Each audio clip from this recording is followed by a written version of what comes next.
नमस्कार दोस्तों, आज हम बात करने वाले हैं उस योद्धा के बारे में जो अगर महाभारत के युद्ध में उतर जाता तो पूरे कुरुक्षेत्र का परिणाम ही बदल जाता। वो था महाबली, पराक्रमी, अचूक धनुर्धर, श्री कृष्ण का महान भक्त, महारथी बर्बरीक। और उसका सबसे बड़ा रहस्य था उसके 3 बाण। आखिर इन 3 बाणों में ऐसा कौन सा चमत्कार छिपा था, आइए जानते हैं। बर्बरीक कौन था? बर्बरीक घटोत्कच का पुत्र और भीम का पोता, जन्म से ही वीरता का प्रतीक था।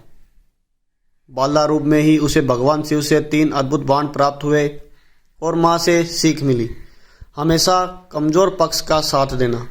और यही वचन बन गया महाभारत का सबसे बड़ा मोड़।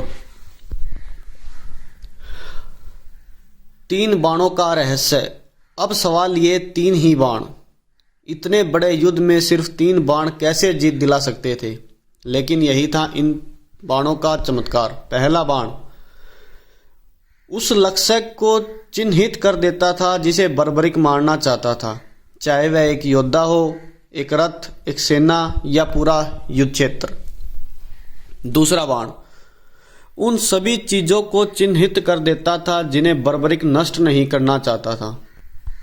तीसरा बाण सबसे खतरनाक, बिजली की गति से उड़कर पहले समूह को नष्ट कर देता और दूसरे समूह को पूरी तरह सुरक्षित।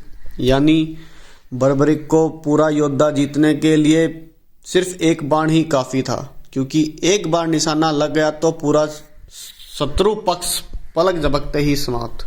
कृष्ण ने क्यों रोका उसे? जब कृष्ण ने पूछा, तुम किसका साथ दोगे? बर्बरीक बोला, जिस पक्ष में लोग कहें कम होंगे मैं उसी का साथ दूंगा। कृष्ण मुस्कुराए, क्योंकि युद्ध आगे बढ़ता तो हमेशा तथा कथित कमजोर पक्ष बदलता रहता। फिर क्या, बर्बरीक अकेले अपने एक ही बाण से हर बार विजयी पक्ष को नष्ट कर देता और युद्ध कभी समाप्त ही नहीं होता। इसलिए कृष्ण ने बर्बरीक से उसका शीश मांगा और बर्बरीक ने बिना झिझक दान कर दिया। बर्बरीक के 3 बाणों का रहस्य सिर्फ शक्ति नहीं था, बल्कि यह था धर्म और विनाश के बीच की बारीक रेखा। ये बाण दिखाते हैं कि शक्ति कितनी भी महान क्यों न हो, अगर दिशा सही न हो तो ब्रह्मास्त्र भी विनाश ला सकता है।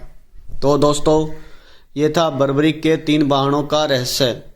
एक ऐसी शक्ति जिसे भगवान कृष्ण तक को सोचने पर मजबूर कर दिया। अगर आप ये कहानी पसंद आई हो तो वीडियो को लाइक करें और ऐसी ही अद्भुत कथाओं के लिए चैनल को सब्सक्राइब करें। जय श्री कृष्ण।